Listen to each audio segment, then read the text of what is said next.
Hello ನಮಸ್ತೆ ಎಲ್ರಿಗೂ welcome back to Bhagya's daily vlogs. So ನನ್ನ ಮತ್ತೊಂದು ದಿನಕ್ಕೆ ನಿಮ್ಮೆಲ್ರಿಗೂ ವೆಲ್ಕಮ್ ಮಾಡ್ತಾ ಇವತ್ತಿನ ವ್ಲಾಗ್ನ ಶುರು ಮಾಡ್ತಾ ಇದ್ದೀನಿ.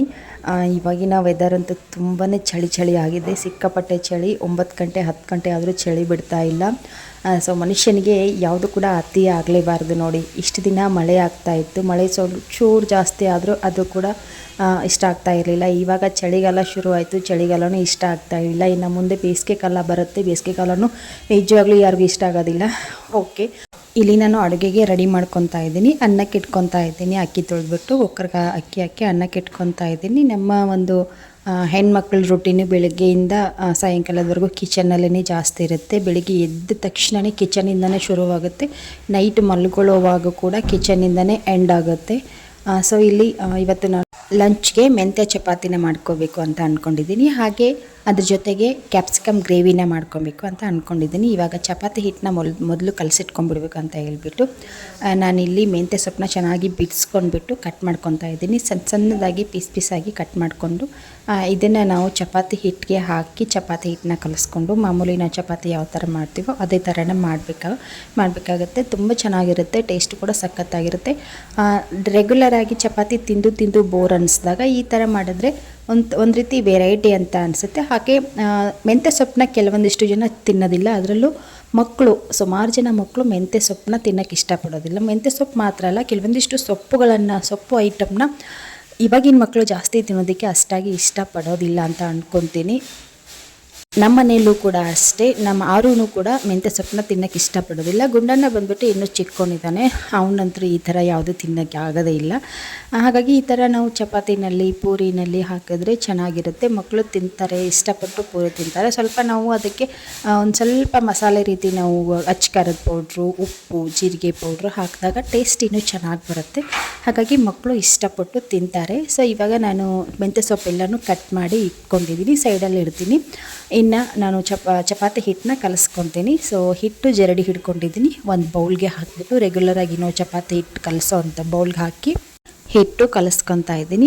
ಹಾಗೆ ಇವತ್ತು ಇನ್ನೊಂದೇನಪ್ಪ ಅಂತಂದರೆ, ನಾನು ನಿನ್ನೆ ವ್ಲಾಗಲ್ಲಿ ನಾನು ನಿಮ್ಗೆ ಹೇಳಿದ್ದೆ ಗುಂಡನನ್ನು ಕರ್ಕೊಂಡು ಬರೋದಕ್ಕೆ ಹೋಗಿದ್ದಾರೆ ನನ್ನ ಹಸ್ಬೆಂಡ್ ಅಂತ ಹೇಳ್ಬಿಟ್ಟು. ಸೊ ಇವತ್ತು ಬರ್ತಾ ಇದ್ದಾರೆ, ನಿನ್ನೆ ಹೋಗಿದ್ರು, ಇವತ್ತು ಬರ್ತಾ ಇದ್ದಾರೆ. ಹಾಗಾಗಿ ಸ್ವಲ್ಪ ವೆರೈಟಿ ಆಗಿರಲಿ ತಿನ್ನೋದಕ್ಕೆ ಅಂತ ಹೇಳಿಬಿಟ್ಟು ಮೆಂತ್ಯ ಚಪಾತಿ ಮತ್ತು ಗ್ರೇವಿನ ಮಾಡ್ತಾಯಿದ್ದೀನಿ. ಇದು ಮಧ್ಯಾಹ್ನಕ್ಕೆ. ಇದರಿಂದನೇ ಸ್ವಲ್ಪ ಹಿಟ್ಟನ್ನ ತೆಗೆದುಬಿಟ್ಟು ನಾನು ಪಾಲಕ್ ಪೂರಿ ರೀತಿ ಮಾಡ್ಕೊತೀನಿ. ಅದಕ್ಕೆ ಸ್ವಲ್ಪ ಪಾಲಕ್ ಎಲೆನ ಮಿಕ್ಸಿ ಮಾಡಿಬಿಟ್ಟು ಹಾಕ್ಕೊಂಡು ಕಲಿಸ್ಕೊತೀನಿ. ಇಲ್ಲಿ ಮೊದಲಿಗೆ ಚಪಾತಿ ಹಿಟ್ಟನ್ನ ಗಟ್ಟಿಯಾಗಿ ಕಲಿಸ್ಕೊತೀನಿ. ಚಪಾತಿ ಹಿಟ್ಟಿಗೆ ಕಟ್ ಮಾಡಿ ಇಟ್ಕೊಂಡಿರೋಂಥ ಮೆಂತ್ಯ ಸೊಪ್ಪು, ಅಚ್ಕಾರದ ಪೌಡ್ರು, ಜೀರಿಗೆ, ಟರ್ಮರಿಕ್ ಪೌಡ್ರನ್ನ ಹಾಕಿಬಿಟ್ಟು ಚೆನ್ನಾಗಿ ಜೀರಿಗೆನ ಸ್ವಲ್ಪ ತಿಕ್ಬಿಟ್ಟು ಹಾಕಿದ್ದೀನಿ. ಹಾಕಿ ಗಟ್ಟಿಯಾಗಿ ಕಲಿಸ್ಕೊತೀನಿ.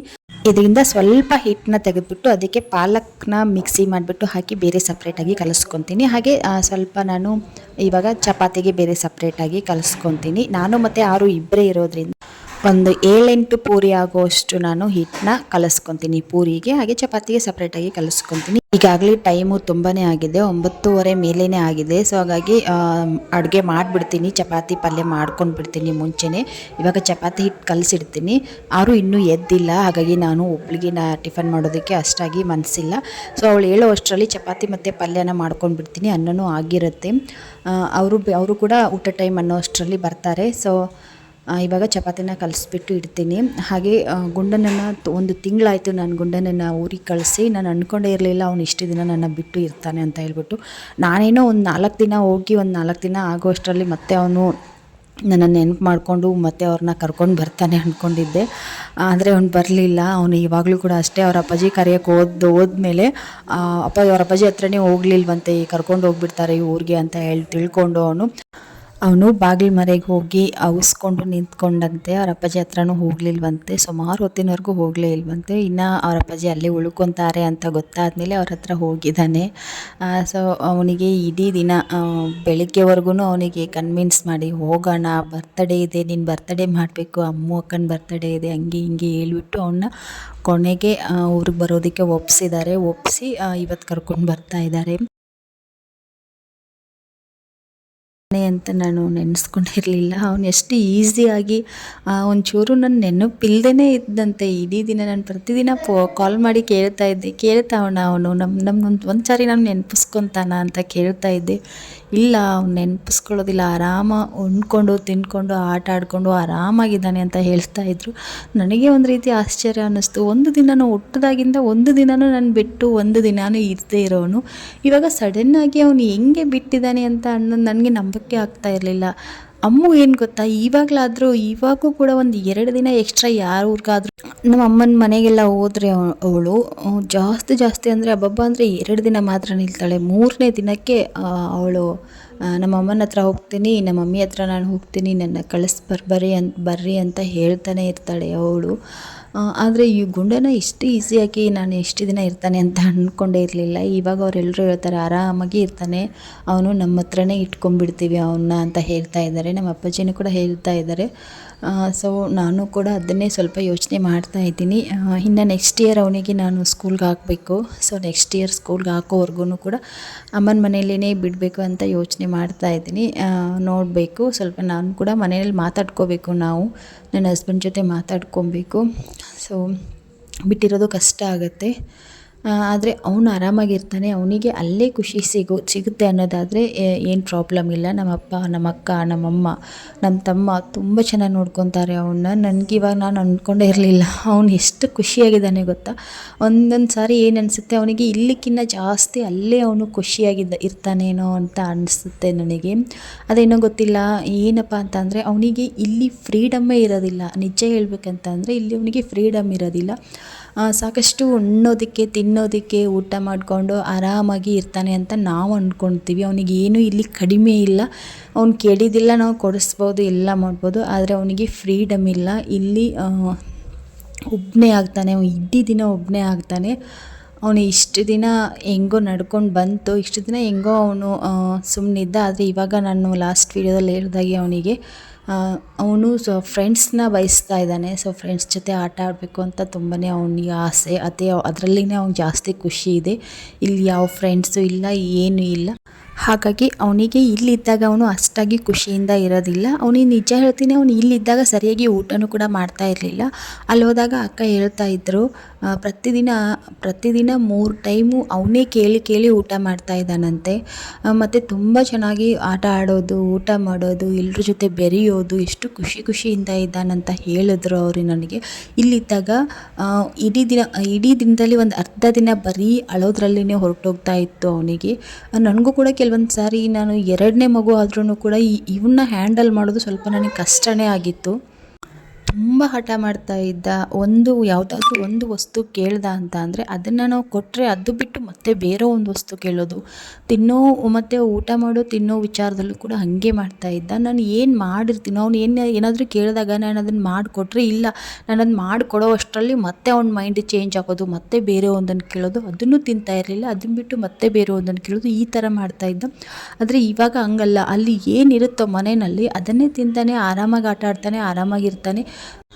ಓಕೆ, ಇಲ್ಲಿ ಎಲ್ಲನೂ ರೆಡಿ ಮಾಡ್ಕೊಂಡಿದ್ದೀನಿ ಗ್ರೇವಿ ಮಾಡ್ಕೊಳ್ಳೋದಕ್ಕೆ. ಇನ್ನು ಗ್ರೇವಿ ಮಾಡೋದಕ್ಕೆ ನಾನು ಒಂದು ಪಾತ್ರೆಯಲ್ಲಿ ಎಣ್ಣೆನ ಹಾಕಿಬಿಟ್ಟು ಬಿಸಿ ಮಾಡೋಕ್ಕಿಟ್ಟಿದ್ದೀನಿ. ಸೊ ಎಣ್ಣೆ ಬಿಸಿ ಆಗ್ತಾ ಇದ್ದಾಗಿನೇ ದಪ್ಪದಾಗಿ ಸ್ಕ್ವೇರ್ ಶೇಪಲ್ಲಿ ಕಟ್ ಮಾಡಿ ಇಟ್ಕೊಂಡಿರುವಂಥ ಈರುಳ್ಳಿನ, ಒಂದು ಮೀಡಿಯಮ್ ಸೈಜ್ ಈರುಳ್ಳಿ ಆದರೆ ಸಾಕಾಗುತ್ತೆ, ಅದನ್ನು ಚೆನ್ನಾಗಿ ಹುರ್ಕೊತೀನಿ. ಅದೇ ಟೈಮ್ನಲ್ಲಿನೇ ಒಂದು ಸ್ವಲ್ಪ ಹೊತ್ತಾದಮೇಲೆ ಅದೇ ಸ್ಕ್ವೇರ್ ಶೇಪಲ್ಲಿ ಕಟ್ ಮಾಡಿ ಇಟ್ಕೊಂಡಿರುವಂಥ ಕ್ಯಾಪ್ಸಿಕಮ್ನು ಕೂಡ ಲೈಟಾಗಿ ಹುರ್ಕೊತೀನಿ. ಸ್ವಲ್ಪ ಉಪ್ಪು ಹಾಕ್ಬಿಟ್ಟು ಹುರ್ಕೊಬೇಕು.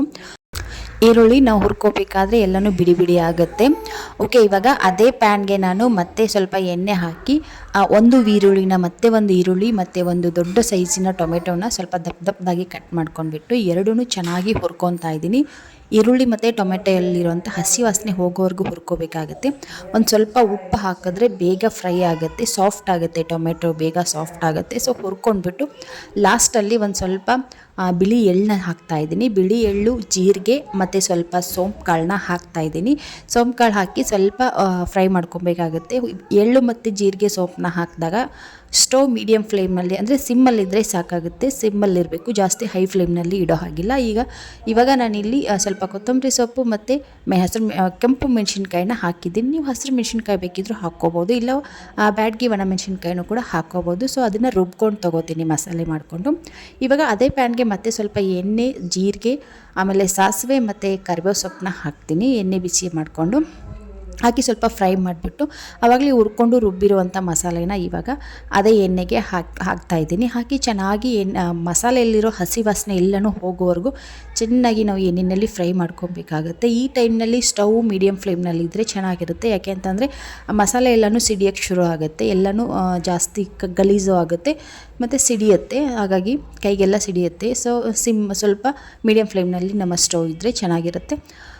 ಓಕೆ, ಇವಾಗ ನೀವು ನೋಡ್ತಾ ಇರ್ಬೋದು ಎಲ್ಲನೂ ಎಷ್ಟು ಚೆನ್ನಾಗಿ ಎಣ್ಣೆ ಎಲ್ಲನೂ ಬಿಟ್ಕೊತಾ ಇದ್ದೆ ಗ್ರೇವಿನಲ್ಲಿ ಅಂತ ಹೇಳಿಬಿಟ್ಟು. ಸೊ ಗ್ರೇವಿ ಮಾಡ್ತಾ ಇರೋದ್ರಿಂದ ಸ್ವಲ್ಪ ನಾವು ಅದನ್ನು ಚೆನ್ನಾಗಿ ಫ್ರೈ ಮಾಡ್ಕೊಬೇಕಾಗುತ್ತೆ, ಇಲ್ಲಾಂದರೆ ಹಸಿ ವಾಸನೆ ಬರುತ್ತೆ. ಸೊ ಇವಾಗ ಸ್ವಲ್ಪ ಟರ್ಮರಿಕ್ ಪೌಡರ್ ಹಾಕ್ತಾಯಿದ್ದೀನಿ, ಹಾಗೆ ಶುಂಠಿ ಬೆಳ್ಳುಳ್ಳಿ ಪೇಸ್ಟು ಕೂಡ ಹಾಕಿದ್ದೀನಿ. ಹಾಕಿ ನೀರು ಹಾಕೋ ಹಾಗಿಲ್ಲ. ಮತ್ತು ಚಿಲ್ಲಿ ಪೌಡರ್ನ ಹಾಕ್ತಾಯಿದ್ದೀನಿ, ರೆಡ್ ಚಿಲ್ಲಿ ಪೌಡರು, ಧನಿಯಾ ಪೌಡರು, ಹಾಗೆ ಗರಂ ಮಸಾಲ ಮತ್ತು ಟರ್ಮರಿಕ್ ಪೌಡರ್ ಆವಾಗಲೇ ಹಾಕಿದ್ದೀನಿ. ಇವಾಗ ಹಾಕ್ಬಿಟ್ಟು ಚೆನ್ನಾಗಿ ಫ್ರೈ ಮಾಡ್ಕೊಬೇಕಾಗುತ್ತೆ ಎಣ್ಣೆಯಲ್ಲಿ. ನೆನಪಿರಲಿ, ನೀರು ಹಾಕಬೇಡಿ ಈ ಟೈಮ್ನಲ್ಲಿ. ಸ್ವಲ್ಪ ಎಲ್ಲ ಮಸಾಲೆನಲ್ಲಿ ಹಾಗೆ ರುಬ್ಕೊಂಡಿರೋ ಮಸಾಲೆನಲ್ಲಿ ಇರುವಂತಹ ಎಲ್ಲ ಹಸಿ ವಾಸನೆಯೂ ಹೋಗಬೇಕು. ಸೊ ಅಲ್ಲಿವರೆಗೂ ಕೂಡ ನಾವು ಚೆನ್ನಾಗಿ ಮಿಕ್ಸ್ ಮಾಡಿಕೊಂಡು ಚೆನ್ನಾಗಿ ಬೇಯಿಸ್ಕೊಬೇಕಾಗತ್ತೆ, ಸ್ಟವ್ನ ಮೀಡಿಯಮ್ ಫ್ಲೇಮ್ನಲ್ಲಿ ಇಟ್ಕೊಂಡು, ಆಯಿತಾ. ಸೊ ಹೈ ಫ್ಲೇಮ್ನಲ್ಲಿದ್ದರೆ ತಳ ಸಿದ್ದು ಹೋಗುತ್ತೆ, ಹಾಗೆ ಗ್ರೇವಿನೂ ಕೂಡ ಸಿಡಿಯೋಕ್ಕೆ ಶುರು ಆಗುತ್ತೆ. ಓಕೆ, ಇವಾಗ ನೀವು ನೋಡ್ತಾ ಇರ್ಬೋದು, ಒಂದು ಲಿಡ್ನ ಕ್ಲೋಸ್ ಮಾಡಿ 1-2 ನಿಮಿಷ ನಾನು ಬೇಯಿಸ್ಕೊತೀನಿ. ಇವಾಗ ನೋಡಿ ಎಷ್ಟು ಚೆನ್ನಾಗಿ ಎಣ್ಣೆ ಎಲ್ಲನೂ ಬಿಟ್ಕೊಂಡಿದೆ ಸೈಡಲ್ಲಿ, ಮಧ್ಯದಲ್ಲಿ ಅಂತ ಹೇಳಿಬಿಟ್ಟು. ಇವಾಗ ನಮ್ಮ ಗ್ರೇವಿ ಅನ್ನೋದು ರೆಡಿ ಆಯಿತು. ಯಾವುದೇ ರೀತಿ ನೀವು ಗ್ರೇವಿನ ಮಾಡಬೇಕಾದ್ರೆ ಈ ಒಂದು ಮೆಥಡ್ನ ಫಾಲೋ ಮಾಡಿದ್ರೆ ಗ್ರೇವಿ ರೆಡಿ ಆಗುತ್ತೆ. ನೀವು ಇದಕ್ಕೆ ಹಸಿ ಬಟಾಣಿ, ಆಮೇಲೆ ಫ್ಲವರು ಎಲ್ಲನೂ ಆ್ಯಡ್ ಮಾಡ್ಕೊಬೋದು. ಇವಾಗ ನಾನು ಈರುಳ್ಳಿ ಮತ್ತು ಕ್ಯಾಪ್ಸಿಕಮ್ನ ಹಾಕಿ ಚೆನ್ನಾಗಿ ಮಿಕ್ಸ್ ಮಾಡ್ಕೊತಾ ಇದ್ದೀನಿ. ಮನೇಲಿ ಯಾವುದೇ ರೀತಿ ಪಲ್ಯ ಮಾಡುವಂಥ ಐಟಮ್ ಇಲ್ಲದೆ ಇದ್ದಾಗ ಈ ಥರ ಮಾಡಿದ್ರೆ ತುಂಬಾ ಬೆಸ್ಟ್ ಅಂತಲೇ ಹೇಳ್ಬೋದು. ಕ್ಯಾಪ್ಸಿಕಮ್ ಇಲ್ಲದೆ ಹೋದರೂ ಪರವಾಗಿಲ್ಲ, ಮನೆಯಲ್ಲಿ ಬಟಾಣಿ ಕಾಳಂತೂ ಇದ್ದೇ ಇರುತ್ತೆ. ಸೊ ಅದನ್ನು ರಾತ್ರಿ ಇಡೀ ನೆನೆಸ್ಬಿಟ್ಟು ಬೆಳಿಗ್ಗೆ ನೀವು ಈ ಥರ ಮಾಡ್ಕೊಬೋದು. ಕ್ಯಾಪ್ಸಿಕಮ್ ಜಾಗದಲ್ಲಿ ನೀವು ಬಟಾಣಿ ಕೂಡ ಯೂಸ್ ಮಾಡ್ಬೋದು. ಇವಾಗ ಲಾಸ್ಟಲ್ಲಿ ಅದೇ ಮಿಕ್ಸಿ ಜಾರಿಗೆ ಸ್ವಲ್ಪ ನೀರು ಹಾಕಿಬಿಟ್ಟು ಕನ್ಸಿಸ್ಟೆನ್ಸಿ ನೋಡಿಕೊಂಡು, ನಿಮಗೆ ಗ್ರೇವಿ ಕನ್ಸಿಸ್ಟೆನ್ಸಿ ಎಷ್ಟು ಪ್ರಮಾಣದಲ್ಲಿ ಬೇಕು, ಯಾವ ಥರ ಅಂದರೆ ಗಟ್ಟಿಯಾಗಿ ಬೇಕು ಅಥವಾ ತೆಳುವಾಗಿ ಬೇಕು ನೋಡಿಕೊಂಡು ನೀವು ನೀರನ್ನ ಹಾಕ್ಕೊಬೇಕಾಗುತ್ತೆ. ಉಪ್ಪು ಕೂಡ ಹಾಕಿದ್ದೀನಿ. ಲಾಸ್ಟಲ್ಲಿ ಕರಿಬೇವು ಸೊಪ್ಪನ್ನ ಹಾಕ್ತಾಯಿದ್ದೀನಿ. ಆಮೇಲೆ ನಿಮಗೆ ಇಷ್ಟ ಇದೆ ಬೇಕು ಅಂತ ಅಂದರೆ ನೀವು ಸ್ವಲ್ಪ ಸಕ್ಕರೆನ ಹಾಕ್ಕೋಬೋದು, ಇಲ್ಲದಿದ್ದರೆ ಸ್ಕಿಪ್ ಮಾಡ್ಕೋಬೋದು. ಅದಾದಮೇಲೆ ನೆಕ್ಸ್ಟ್ ನಾನಿಲ್ಲಿ ಕಸೂರಿ ಮೆಥಿನ ಹಾಕ್ತಾಯಿದ್ದೀನಿ. ಫ್ಲೇವರ್ಗೋಸ್ಕರ ತುಂಬ ಚೆನ್ನಾಗಿರುತ್ತೆ, ಕಸೂರಿ ಮೆಥಿನ ಯೂಸ್ ಮಾಡಿ. ಹಾಕ್ಬಿಟ್ಟು ಒಂದ್ಸರಿ ಚೆನ್ನಾಗಿ ಮಿಕ್ಸ್ ಮಾಡಿ ಒಂದು ಲಿಡ್ನ ಕ್ಲೋಸ್ ಮಾಡಿ ಒಂದು 5 ನಿಮಿಷ ಬೇಯಿಸ್ಕೊಂಡ್ರೆ ನಮ್ಮ ಗ್ರೇವಿ ರೆಡಿ ಆಗುತ್ತೆ. ಹಾಗೆ ಇಲ್ಲಿ ಚಪಾತಿನೂ ಕೂಡ ರೆಡಿ ಮಾಡಿದೆ. ಸೊ ಮೆಂತ್ಯ ಚಪಾತಿ ಎಷ್ಟು ಚೆನ್ನಾಗಿ ಬಂದಿದೆ ಅಂತ ನೀವು ನೋಡ್ತಾ ಇರ್ಬೋದು. ನಾನು ರೆಗ್ಯುಲರಾಗಿ ಚಪಾತಿ ಮಾಡೋದನ್ನು ನಿಮಗೆ ತೋರಿಸ್ತಾನೆ ಇರ್ತೀನಿ, ಹಾಗಾಗಿ ಸ್ವಲ್ಪ ವಿಡಿಯೋ ಶೂಟ್ ಮಾಡಿದ್ದೀನಿ ಅಷ್ಟೇ. ನೀವು ನೋಡ್ತಾ ಇರ್ಬೋದು ಚಪಾತಿ ಎಷ್ಟು ಚೆನ್ನಾಗಿ ಬಂದಿದೆ ಅಂತ ಹೇಳಿಬಿಟ್ಟು. ಓಕೆ, ಇಲ್ಲಿ ನಮ್ಮ ಗ್ರೇವಿ ಅನ್ನೋದು ಕೂಡ ರೆಡಿ ಆಗಿದೆ. ಹಾಗೆ ಡೈರಿಯಿಂದ ಹಾಲು ತರಿಸ್ಕೊಂಡಿದ್ದೆ, ಹಾಲು ಕಾಯ್ಸೋಕ್ಕಿಡ್ತೀನಿ. ಎಲ್ಲ ಕೆಲಸನೂ ಮುಗೀತು. ಇವಾಗ ಇಲ್ಲಿ ಚಪಾತಿ ಮತ್ತು ಕ್ಯಾಪ್ಸಿಕಮ್ ಗ್ರೇವಿ ರೆಡಿ ಆಯಿತು. ಸೊ ಇದೆಲ್ಲ ಮಾಡೋ ಅಷ್ಟರಲ್ಲಿ ಆರುನು ಕೂಡ ಎದ್ಲು, ಅವಳು ಪೂರಿ ಕೇಳಿದ್ಲು. ಸೊ ಅದೇ ಹಿಟ್ಟಿಂದ ಸ್ವಲ್ಪ ಪೂರಿನ ಮಾಡಿಕೊಂಡೆ. ಅವಳು ಪೂರಿ ಏನಾದರೂ ಮಾಡಿದಾಗ ಆಲೂಗಡ್ಡೆ ಪಲ್ಯನ ಜಾಸ್ತಿ ಇಷ್ಟಪಡ್ತಾಳೆ. ಸೊ ಹಾಗಾಗಿ ಆಲೂಗಡ್ಡೆ ಪಲ್ಯ ಮಾಡ್ಕೊಂಡಿದ್ದೆ, ಹಾಗೆ ಮಜ್ಜಿಗೆ ಸಾಂಬಾರನ್ನು ಕೂಡ ಮಾಡ್ಕೊಂಡಿದ್ದೆ. ಸೊ ಪೂರಿನೂ ಕೂಡ ರೆಡಿ ಆಯಿತು. ಚೆನ್ನಾಗಿ ಬರುತ್ತೆ ಪೂರಿ. ಇದಕ್ಕೆ ಸ್ವಲ್ಪ ಪಾಲಕ್ನ ಹಾಕಿದ್ದೀನಿ, ಪಾಲಕ್ ಸೊಪ್ಪನ್ನ ರುಬ್ಬಿ ಹಾಕಿದ್ದೀನಿ, ಹಾಗಾಗಿ ಕಲರ್ ಜಾಸ್ತಿ ಬಂದಿದೆ ಇದು. ಸೊ ಒಂದು ಸ್ವಲ್ಪ ಆಲೂಗಡ್ಡೆ ಪಲ್ಯನೂ ಕೂಡ ಮಾಡ್ಕೊಂಡಿದ್ದೆ, ಮಜ್ಜಿಗೆ ಸಾಂಬಾರನ್ನ ಮಾಡಿದ್ದೆ. ಕಾಂಬಿನೇಷನ್ ಚೆನ್ನಾಗಿರುತ್ತೆ ಅಂತ ಹೇಳಿಬಿಟ್ಟು. ಸೊ ಟಿಫನ್ ಎಲ್ಲ ಮಾಡಿದ್ವಿ. ಸೊ ಹೇಳೋದೇ ಲೇಟಾಗಿತ್ತು ನೋಡಿ. ಸೊ ಟಿಫನ್ ಎಲ್ಲ ಮಾಡೋ ಅಷ್ಟರಲ್ಲಿ ಸುಮಾರು 12 ಗಂಟೆನೇ ಆಗೋಗಿತ್ತು. ಅವಳಿಗೆ ಹೇಳಿದ್ದೆ ಅಪ್ಪಾಜಿ ಬರ್ತಾರೆ ಗುಂಡಣ್ಣನ ಕರ್ಕೊಂಡು ಅಂತ ಹೇಳ್ಬಿಟ್ಟು. ಸೊ ಅವಳು ದಾರಿ ನೋಡ್ತಾ ನಿಂತಿದ್ದಾಳೆ ವೆಯ್ಟ್ ಮಾಡ್ತಾ. ಸೊ ಅಷ್ಟೇ ಎಕ್ಸೈಟ್ ಅವಳಿಗೆ, ಅವ್ರ ತಮ್ಮ ಬರ್ತಾನೆ ಅಂತ ಹೇಳಿಬಿಟ್ಟು ಪದೇ ಹೊರಗಡೆ ಬರೋದು ಮತ್ತು ಒಳಗಡೆ ಬರೋದು ಮಾಡ್ತಾಯಿದ್ಲು. ಸೊ ನಾನು ಅವಳ ಜೊತೆಗೆ ಇಲ್ಲೇ ನಿಂತ್ಕೊಂಡಿದ್ದೆ. ಎಲ್ಲ ಕೆಲಸನೂ ಮುಗ್ದಿತ್ತು. ಕಾಲ್ ಮಾಡಿದ್ದೆ, ಇಲ್ಲಿ ಹತ್ತಿರದಲ್ಲಿದ್ದಾರೆ ಅಂತ ಹೇಳಿದ್ರು. ಸೊ ನಿಂತ್ಕೊಂಡಿದ್ವಿ. ಅದೇ ಟೈಮ್ನಲ್ಲಿ ಮಂಗಗಳು ಬಂದಿತ್ತು ನಮ್ಮ ಮನೆ ಹತ್ರ. ಮೇಲ್ಗಡೆ ಮನೆ ಅಂತ ಇದ್ಬಿಟ್ರೆ ಈ ಮಂಗಗಳು ಬಂದಾಗ ಈ ಮಂಗಗಳನ್ನ ಕಾಯೋದೇ ಒಂದು ದೊಡ್ಡ ಕೆಲಸ ಆಗೋಗುತ್ತೆ. ಏನೂ ಒಣಗಾಕೋಕ್ಕಾಗೋದಿಲ್ಲ ಮನೆ ಹತ್ತಿರ, ಹೊರಗಡೆ ಬಂದು ಕೂತ್ಕೊಳ್ಳೋಕ್ಕಾಗೋದಿಲ್ಲ. ಸೊ ಸಿಕ್ಕಾಪಟ್ಟೆ ತರಲೆ ಮಾಡ್ತವೆ, ಏನೂ ಮಾಡೋಕ್ಕಾಗೋದಿಲ್ಲ, ಅನುಭವಿಸ್ಲೇಬೇಕು. ಸ್ವಲ್ಪ ಹೊತ್ತಾದಮೇಲೆ ಗುಂಡನ ಬಂದ ಊರಿಂದ. ಸೊ ಬಂದಮೇಲೆ ನನಗೂ ಕೂಡ ಖುಷಿ ತಡೆಯೋಕ್ಕಾಗಲಿಲ್ಲ, ನಾನು ವೀಡಿಯೋನೂ ಶೂಟ್ ಮಾಡಲಿಲ್ಲ. ಬಂದು ಒಂದು ಸ್ವಲ್ಪ ಹೊತ್ತಾದಮೇಲೆ ಈ ವಿಡಿಯೋ ಶೂಟ್ ಮಾಡ್ತಾಯಿದ್ದೀನಿ. ಅವನಿಗೆ ಅಂತ ಹೇಳ್ಬಿಟ್ಟು ಒಂದು ರಿಮೋಟ್ ಕಾರ್ನ ತೊಗೊಂಡು ಬಂದಿದ್ವಿ. ಈ ರಿಮೋಟ್ ಕಾರ್ನ ನಾವು ಬರ್ತಡೇ ದಿನ ಸರ್ಪ್ರೈಸ್ ಗಿಫ್ಟಾಗಿ ಕೊಡಬೇಕು ಅಂತ ಅಂದ್ಕೊಂಡಿದ್ವಿ. ಆದರೆ ಅದೇನೋ ಗೊತ್ತಿಲ್ಲ, ನನಗೂ ಖುಷಿ ತಡೆಯೋಕ್ಕಾಗಲಿಲ್ಲ. ಅದನ್ನು ನಾನು ಹೇಳಿಬಿಟ್ಟೆ ಒಂದಿನ ವೀಡಿಯೋ ಕಾಲ್ ಮಾಡಿದಾಗ, ತೋರಿಸಿದೆ ಅವನಿಗೆ. ಅವ್ನು ಬಂದಿದ್ದ ತಕ್ಷಣ ಅದನ್ನೇ ಕೊಡಿ ಅಂತ ನಿಂತುಬಿಟ್ಟ. ಸೊ ಬಂದು ಅದ್ರ ಜೊತೆಗೇ ಆಟ ಆಡ್ತಾಯಿದ್ದಾನೆ. ಖುಷಿಯಾದ ಕಾರ್ ನೋಡಿದ ತಕ್ಷಣ ಸೊ ಅವ್ರ ಅಕ್ಕನ ಜೊತೆಗೆ ಕಾರ್ ತಗೊಂಡು ಆಟ ಆಡ್ತಾ ಇದ್ದಾನೆ. ಆ ಕಾರ್ ಕಡೆನ ಕೊಟ್ಟ ಮೇಲೆ ಅವನು ಈ ಕಾರ್ನ ತೊಗೊಂಡು ಹೋಗ್ತೀನಿ ಅಮ್ಮ ಊರಿಗೆ ಹೋಗ್ಬೇಕಾದ್ರೆ ಅಂತ ಹೇಳ್ದ. ಅವನು ಇನ್ನೂ ಮತ್ತೆ ತಿರ್ಗಾ ಊರಿಗೆ ಹೋಗ್ಬೇಕನ್ನೋ ಒಂದು ಮೈಂಡಲ್ಲಿನೇ ಇದ್ದಾನೆ. ಮತ್ತೆ ಹೋಗ್ಬೇಕಾದ್ರೆ ತೊಗೊಂಡು ಹೋಗ್ತೀನಮ್ಮ ಅಂತ ಹೇಳ್ತಾ ಇದ್ದಾನೆ. ಅದೇನೋ ಗೊತ್ತಿಲ್ಲ, ಅವನಿಗೆ ಅಲ್ಲಿರೋದೇ ಅಷ್ಟು ಖುಷಿ ಅಂತ ಅನಿಸುತ್ತೆ. ಸೊ ಅಲ್ಲೇ ಹೋಗ್ತೀನಿ ಅಂತಲೇ ಹೇಳ್ತಾನೆ. ಅಪ್ಪಾಜಿಗೂ ಬರಬೇಕಾದ್ರೆ ಬರ್ತಡೇ ಮುಗಿಸ್ಕೊಂಡು ಬರ್ತೀನಿ ಅಂತ ಹೇಳಿದಾನಂತೆ. ಸೊ ಆಟ ಆಡ್ಕೊಳ್ಳಿ. ಇಲ್ಲಿ ನಾನು ಬರಬೇಕಾದ್ರೆ ಅಪ್ಪಾಜಿ ಜೋಳ ಮತ್ತು ಗೋಧಿ ಆಮೇಲೆ ಸದ್ಕ ಎಲ್ಲನೂ ಕೊಟ್ಟು ಕಳಿಸಿದ್ರು. ಪ್ರತಿ ವರ್ಷವೂ ಅವರೇ ನಮಗೆ ಜೋಳ, ಗೋಧಿ, ಸದ್ಕ ಎಲ್ಲನೂ ಕೊಟ್ಟು ಕಳಿಸ್ತಾ ಇರ್ತಾರೆ. ಇಲ್ಲಿ ತಗೊಳ್ಳೋದಕ್ಕೆ ನಮಗಾಗಲ್ಲ. ಸೊ ಹಾಗಾಗಿ ಗೋಧಿ ಅಪ್ಪನ ಹೊಲದಲ್ಲೇ ಅವರು ಬೆಳೀತಾರೆ. ಸೊ ಹಾಗಾಗಿ ಗೋಧಿನ ಕೊಟ್ಟು ಕಳಿಸ್ತಾರೆ. ಸದ್ಕನೂ ಕೂಡ ಹೊಲದಲ್ಲಿ ಬೆಳೀತಾರೆ. ಇನ್ನು ಜೋಳ ಬಂದುಬಿಟ್ಟು ಅವರು ತಗೊಂಡಿರ್ತಾರೆ, ಬೇರೆ ರೈತರ ಹತ್ರ ದುಡ್ಡು ಕೊಟ್ಟು ತಗೊಂಡಿರ್ತಾರೆ. ಅದರಲ್ಲಿ ಸ್ವಲ್ಪ ನಮಗೆ ಕೊಟ್ಟು ಸ್ವಲ್ಪ ಅವರು ಇಟ್ಕೊತಾರೆ. ಈ ವರ್ಷ ಸ್ವಲ್ಪ ಜೋಳ ಕಷ್ಟ ಆಯಿತು ಅಂತಲೇ ಹೇಳ್ಬೋದು, ಅಷ್ಟಾಗಿ ಸಿಕ್ಕಿರಲಿಲ್ಲ. ಸೊ ಇವಾಗ 3ನೇ ಸಾರಿ ನಾನು ಅಪ್ಪ ಕಡೆಯಿಂದ ಒಂದು 2 ಸಾರಿ ತೊಗೊಂಡೆ. ಆಮೇಲೆ ಇಲ್ಲಿ ಬೆಳವಡಿಲಿಂದಲೇ ಒಂದು ಸ್ವಲ್ಪ ತೊಗೊಂಡಿದ್ದೆ ದುಡ್ಡು ಕೊಟ್ಟು. ಹಾಗೆ ಒಂದು ಸ್ವಲ್ಪ ಬೆಳ್ಳುಳ್ಳಿ ಮತ್ತು ಖಾರದ ಪೌಡ್ರ್ ಕೂಡ ಖಾಲಿಯಾಗಿತ್ತು, ಮಸಾಲೆ ಖಾರ. ಸೊ ಅದನ್ನು ಕೂಡ ಕೊಟ್ಟು ಕಳಿಸಿದ್ರು. ಮತ್ತು ಇದು ಸೊಪ್ಪಿನ ಪಲ್ಯ ಕೊಟ್ಟು ಕಳಿಸಿದ್ರು, ಕಿರಿಸ್ಕನ್ ಪಲ್ಯ. ಸೊ ಇದಿಷ್ಟು ತೊಗೊಂಡು ಬಂದಿದ್ದಾರೆ ಬರಬೇಕಾದ್ರೆ. ನಮ್ಮ ಯಜಮಾನ್ರು ಇಲ್ಲಿಂದ ಹೋಗ್ಬೇಕಾದ್ರೆ ಏನೂ ತೊಗೊಂಡು ಹೋಗಿರಲಿಲ್ಲ. ನಮ್ಮ ಹತ್ರ ಏನು ಇರೋದಿಲ್ಲ ಇಲ್ಲಿ ತೊಗೊಂಡು ಹೋಗೋದಕ್ಕೆ. ಅಲ್ಲಿಂದ ಬರಬೇಕಾದ್ರೆ ಅಪ್ಪಾಜಿ ಏನಾದರೂ ಕೊಟ್ಟು ಕಳಿಸ್ತಿರ್ತಾರೆ, ಹೊಲದಲ್ಲಿ ಬೆಳೆದಿರೋದೇನಾದರೂ. ಇವಾಗ ಅವ್ರು ಹೋಗೋದಕ್ಕೆ ಕಾರಣವೂ ಅದೇ, ಗೋಧಿ ಖಾಲಿಯಾಗಿತ್ತು ಮನೆಯಲ್ಲಿ. ಗೋಧಿ ಖಾಲಿಯಾಗಿತ್ತು, ಆಮೇಲೆ ಸದ್ಕ ಕೂಡ ಖಾಲಿಯಾಗಿತ್ತು, ರವೆ ಇರಲಿಲ್ಲ, ಜೋಳನೂ ಇರಲಿಲ್ಲ. ಹಾಗಾಗಿ ತಗೊಂಡು ಆಮೇಲೆ ಗುಂಡನನ್ನು ಕರ್ಕೊಂಡು ಬಂದರೆ ಆಯಿತು ಅಂತಲೇ ಹೋಗಿದ್ರು. ಸೊ ಎಲ್ಲನೂ ತಗೊಂಡು ಬಂದಿದ್ದಾರೆ. ಇನ್ನು ಇದೆಲ್ಲನೂ ನಾಳೆಗೆ ನಾನು ಕ್ಲೀನ್ ಮಾಡ್ಕೊತೀನಿ. ಮನೆಗೆ ಹಿಟ್ಟು ಕೂಡ ಖಾಲಿ ಆಗಿದೆ. ಒಂದು ಸ್ವಲ್ಪ ಬಿಸಿಲಿಗೆ ಹಾಕಬೇಕು, ಬಿಸಿಲಿಗೆ ಹಾಕಿ ಆಮೇಲೆ ಕ್ಲೀನ್ ಮಾಡ್ಕೊಬೇಕು. ಹಾಗಾಗಿ ಇವಾಗ ಸಂಜೆ ಆಗಿದೆ. ಸೊ ತೆಗೆದಿಟ್ಬಿಡ್ತೀನಿ. ಬೆಳಗ್ಗೆ ಬಿಸಿಲಿಗೆ ಸ್ವಲ್ಪ ಒಂದು 1 ಅವರ್ ಬಿಸಿಲಿಗೆ ಹಾಕ್ಬಿಟ್ಟು ಕ್ಲೀನ್ ಮಾಡ್ಕೊತೀನಿ. ಇವಾಗ ಬೆಳ್ಳುಳ್ಳಿ ಹಾಕಿ ತೆಗೆದಿಟ್ಕೊತಾ ಇದ್ದೀನಿ. ಇದು ಲಾಸ್ಟ್ ಬೆಳ್ಳುಳ್ಳಿ, ಇನ್ನು ಮತ್ತೆ ಹಾಕಿದ್ದಾರೆ ಅಪ್ಪಾಜಿ ಹೊಲದಲ್ಲಿ. ಸೊ ಇನ್ನು ಅದು ಬರೋವರೆಗೂ ಕೂಡ ಇದರಲ್ಲೇ ಅಡ್ಜಸ್ಟ್ ಮಾಡ್ಕೊಬೇಕು.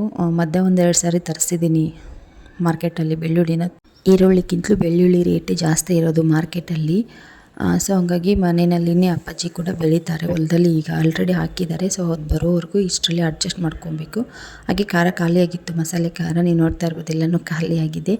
ಒಂದು ಸ್ವಲ್ಪ ತೊಗೊಂಡು ಬಾ ಅಂತ ಹೇಳಿದ್ದೆ ಇವರಿಗೆ, ಆದರೆ ಸ್ವಲ್ಪನೇ ಇತ್ತಂತ ಅಮ್ಮ ಸ್ವಲ್ಪನೇ ಕೊಟ್ಟು ಕಳಿಸಿದ್ದಾರೆ. ಇನ್ನು ಬರ್ತಡೇ ಟೈಮಿಗೆ ಬರ್ತಾರೆ ನೋಡಿ. ಸೊ ಆವಾಗ 1-2 kg ಆಗೋಷ್ಟು ತೊಗೊಂಡು ಬರ್ತೀನಿ, ಇದರಲ್ಲೇ ಅಡ್ಜಸ್ಟ್ ಮಾಡ್ಕೊ ಅಂತ ಹೇಳಿದ್ದಾರೆ. ಸೊ ಹಾಗಾಗಿ ಅಷ್ಟೇ ತೊಗೊಂಡು ಬಂದಿದ್ದಾರೆ. ಎಷ್ಟು ಚೆನ್ನಾಗಿದೆ ಅಂತಂದರೆ ಖಾರ ನೋಡ್ತಾ ಇರ್ಬೋದು ನೀವು, ಕಟ್ಟಿದ್ರೆ ಉಂಡೆ ರೀತಿ ಆಗುತ್ತೆ ಖಾರ, ಅಷ್ಟು ಚೆನ್ನಾಗಿರುತ್ತೆ. ಮಸಾಲೆ ಖಾರ ಅಡುಗೆಗೆ ಸಖತ್ತಾಗಿರುತ್ತೆ. ನಾನು ಜಾಸ್ತಿ ಮಸಾಲೆ ಖಾರನೇ ಯೂಸ್ ಮಾಡೋದು. ಹಾಗೆ ಬರಬೇಕಾದ್ರೆ ಸ್ವಲ್ಪ ಬಾಳೆಹಣ್ಣು ತೊಗೊಂಡು ಬಂದಿದ್ದರು. ಬಾಳೆಹಣ್ಣನ್ನು ತೆಗೆದು ಬುಟ್ಟಿಗೆ ಹಾಕಿ ಇಡ್ತಾಯಿದ್ದೀನಿ. ನಮ್ಮ ಮನೆಯಲ್ಲಿ ನಮ್ಮ ಗುಂಡನ ಊರಿಗೆ ಹೋದಾಗಿಂದನೂ ಬಾಳೆಹಣ್ಣು ನಾವು ತಂದೇ ಇರಲಿಲ್ಲ. ಯಾಕೆಂತಂದರೆ ನಮ್ಮ ಮನೆಯಲ್ಲಿ ಜಾಸ್ತಿ ಬಾಳೆಹಣ್ಣು ತಿನ್ನೋದು ನಮ್ಮ ಗುಂಡನೇ. ಬಾಳೆಹಣ್ಣು ಇದ್ಬಿಟ್ರೆ ಸಾಕು, ಇಡೀ ದಿನ ಅವನು ಊಟನೇ ಮಾಡೋದಿಲ್ಲ, ಬರೀ ಬಾಳೆಹಣ್ಣು ತಿಂತಾ ಇರ್ತಾನೆ. ನಾನು ಅದೇ ಹೇಳ್ತಾಯಿದ್ದೆ, ಈ ಕ್ಲೈಮೇಟ್ಗೆ, ತಂಪಿನ ಕ್ಲೈಮೇಟ್ಗೆ ಈ ಬಾಳೆಹಣ್ಣು ಸರಿ ಎಲ್ಲ ತರಬಾರ್ದಾಗಿತ್ತು ಅಂತ ಅಂದೆ ಅವರಿಗೆ. ಆದರೆ ಅವನು ಬಾಳೆಹಣ್ಣು ನೋಡಿಬಿಟ್ಟು ಗಾಡಿನ ಮುಂದಕ್ಕೆ ಹೋಗೋಕ್ಕೆ ಬಿಡಲಿಲ್ವಂತೆ, ತೊಗೋಬೇಕು ಅಂತ ಹೇಳಿ ಹಠ ಮಾಡಿದಂತೆ. ಹಾಗಾಗಿ 1-2 kg ಆಗೋಷ್ಟು ಬಾಳೆಹಣ್ಣನ್ನ ತೊಗೊಂಡು ಬಂದಿದ್ದಾರೆ. ಸೊ ಅವನಿಗೆ ಕಣ್ಣಿಗೆ ಕಾಣದೇ ಇರೋ ರೀತಿಯೇ ಎತ್ತಿಡಬೇಕು ಅದನ್ನು. ಇಲ್ಲ ಅಂದರೆ ಹೊರಗಡೆ ಹೋಗ್ತಾನೆ, ಒಳಗಡೆ ಬರ್ತಾನೆ, ಬಾಳೆಹಣ್ಣು ತಿಂತಾನೆ, ಹೊರಗಡೆ ಹೋಗ್ತಾನೆ, ಒಳಗಡೆ ಬರ್ತಾನೆ, ಬಾಳೆಹಣ್ಣು ತಿಂತಾನೆ. ಈ ರೀತಿ ಮಾಡ್ತಾನೆ. ಅವ್ನು ಬಾಳೆಹಣ್ಣು ಅಂದರೆ ಅಷ್ಟು ಇಷ್ಟ. ಸೊ ಹೋಗಿ ಇವಾಗ ಎತ್ತಿ ಸೈಡಲ್ಲಿ ಇಡ್ತಾಯಿದ್ದೀನಿ. ಇವಾಗ ತಿನ್ನೋಕ್ಕಿಂತನೂ ಬಾಳೆಹಣ್ಣು ಒಂದು 1-2 ದಿನ ಆದಮೇಲೆ ತಿಂದರೆ ರುಚಿ ಇರುತ್ತೆ ಆ ಬಾಳೆಹಣ್ಣು. ಓಕೆ, ಇಲ್ಲಿ ನಾನು ನಿಮಗೆ ಲಾಸ್ಟ್ ಟೈಮ್ ಒಂದು ಹೇಳಿದ್ದೆ, ನನ್ನ ಮಕ್ಕಳಿಗೆ ಇವಾಗ ನಾನು ಬಿಸ್ಕೆಟ್ ಕೊಡೋದನ್ನು ಕಂಪ್ಲೀಟಾಗಿ ಅವಾಯ್ಡ್ ಮಾಡಿದ್ದೀನಿ ಅಂತ ಹೇಳಿ. ಆದರೆ ಈ ಸಾರಿ ಏನು ಮಾಡಿದ್ದಾರೆ ನನ್ನ ಹಸ್ಬೆಂಡು, ಬೆಳಿಗ್ಗೆ ಮಕ್ಕಳಿಗೆ ಸ್ವಲ್ಪ ಹಸಿವಾಗುತ್ತೆ, 9 ಗಂಟೆವರೆಗೂ ಟಿಫನ್ ಕೊಡೋಲ್ಲ ನಾನು, 9 ಗಂಟೆಗೇನು ಟಿಫನ್ ಕೊಡೋದು ಅಥವಾ 8 ಗಂಟೆಗೆ ಕೊಡ್ತಾ ಇರ್ತೀನಿ ಕೆಲವೊಂದು ಸಾರಿ. ಹಾಗಾಗಿ ಬೇಗ ಹಸಿವಾಗುತ್ತೆ ಮಕ್ಕಳಿಗೆ, 6 ಗಂಟೆ 7 ಗಂಟೆಗೆಲ್ಲ ಎದ್ದೇಳ್ತಾರೆ.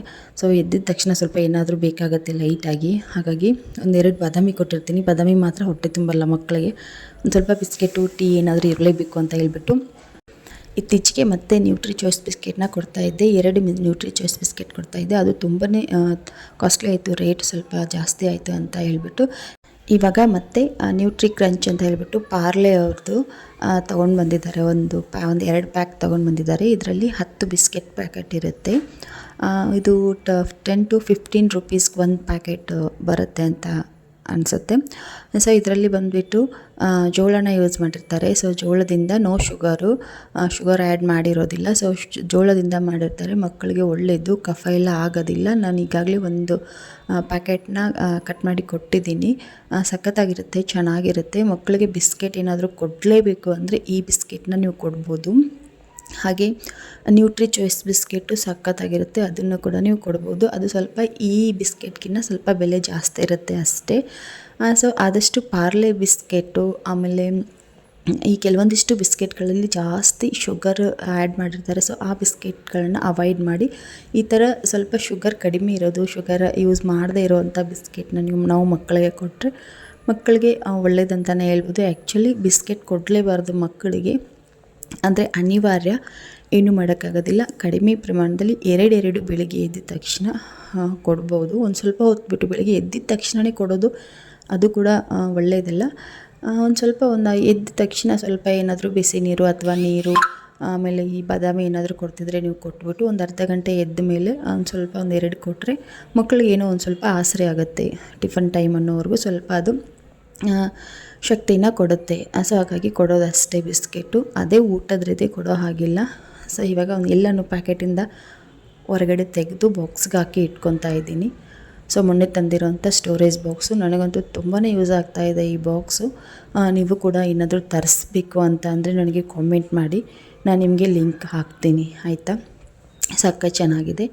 ನಾನು 2 ಕಾರ್ನರ್ ಆಗಿ ಮಾಡಿಬಿಟ್ಟು ಇಟ್ಕೊಂಡಿದ್ದೀನಿ ಈ ಬಾಕ್ಸು. ತುಂಬಾ ಇಷ್ಟ ಆಯಿತು ನನಗಂತೂ. ಓಕೆ, ಇದಿಷ್ಟು ಇವತ್ತಿನ ವ್ಲಾಗ್ ಆಗಿತ್ತು. ಹೋಪ್ ನಿಮಗೆ ಈ ವ್ಲಾಗ್ ಇಷ್ಟ ಆಗಿರುತ್ತೆ ಅಂದ್ಕೊತೀನಿ. ಇಷ್ಟ ಆದರೆ ಪ್ಲೀಸ್ ವಿಡಿಯೋಗೆ ಒಂದು ಲೈಕ್ನ ಕೊಟ್ಟು ನಿಮ್ಮ ಅನಿಸಿಕೆನ ನನಗೆ ಕಾಮೆಂಟ್ ಬಾಕ್ಸಲ್ಲಿ ತಿಳಿಸಿ. ಹಾಗೆ ನಿಮ್ಮ ಫ್ರೆಂಡ್ಸ್ ಫ್ಯಾಮಿಲಿಗೆ ಈ ವಿಡಿಯೋನ ಶೇರ್ ಮಾಡಿ. ಮತ್ತೆ ಸಿಗ್ತೀನಿ ನೆಕ್ಸ್ಟ್ ವ್ಲಾಗಲ್ಲಿ. ಬಾಯ್, ಟೇಕ್ ಕೇರ್.